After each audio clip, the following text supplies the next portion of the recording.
Алақай, енді сізде Билайнның үйдегі аса шапшаң интернеті бар. Сіз үйдегі интернетпен бірге мобильді байланысты және цифрлы телевизияны қоса аласыз. Ол бұл қызметтерді бөлек-бөлек қосқаннан әлде қайда тиімді. Ал қазір сіз үшін маңызды ақпарат пен аздаған лайфхак ұсынамыз. Абоненттік төлем әр айдың бірінші күні алынады. Осы күні теңгерімде тиісті сома болуы керек. Сондықтан қызметке 2-3 күн бұрын төлеуге кеңес береміз.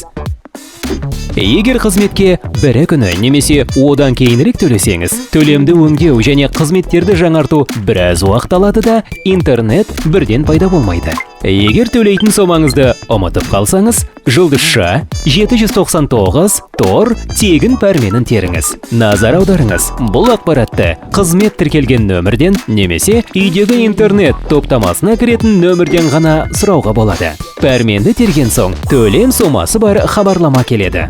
Үйдегі интернетке төлеудің бірнеше жолы бар. Біріншісі, менің Билайным қосымшасында. Оны App Store немесе Play Market'тен жүктеп, сізге кеңседе немесе роутерді орнатқанда берген үйдегі интернет логинімен және кілт сөзімен кіріңіз. Кіретін код орнатыңыз. Тарифіңіз бен абоненттік төлеміңіз туралы толық ақпарат қосымшада болады. Айтпақшы, теңгерімді кез келген банк картасына толтыруға болады. Екінші, банк қосымшаларының төлемдер бөлімі арқылы интернет пен ТВ-ні табыңызда Билайн үйдегі интернетін таңдаңыз. Логинді жазыңыз. Вуаля! Растайсыз да төлейсіз. Үшінші және төртінші жолдары терминалдарда нақты ақшамен немесе money.beeline.kz сайтында Билайн нөмірінің теңгерімінен төлеу. Егер логиніңізді ұмытып қалсаңыз, оны қалпына келтіруге көмектесеміз. 6784 қысқа нөміріне кез келген мәтін жазылған SMS жіберіңіз. Жауап ретінде жеке тұлғаны растайтын деректерді сұраған SMS келеді. Мысалы, туған күніңізді. Ол логиніңізді қалпына келтіру үшін керек.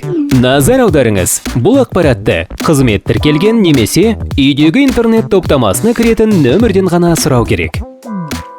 Үйдегі интернет, қолжетімді тарифтер, үйдегі интернеттің қосымша сервистері мен жабдықтары туралы толық ақпаратты home.beeline.kz сайтынан табасыз. Сондай-ақ, біз жиі қойылатын сұрақтардың жауабын сайтымыздың көмек бөлімінде беріп қойдық.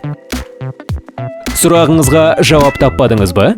Оны әлеуметтік желілердегі парақтарымызда сұраңыз. Немесе 3131 нөміріне қоңырау шалыңыз. Біздің мамандар сізге қуана көмектеседі. Алаяқтардан зардап шекпес үшін әлеуметтік желілердегі ресми аккаунттарымызға ғана хабарласыңыз. Сілтемелері роликтің сипаттамасында және beeline.kz сайтында бар.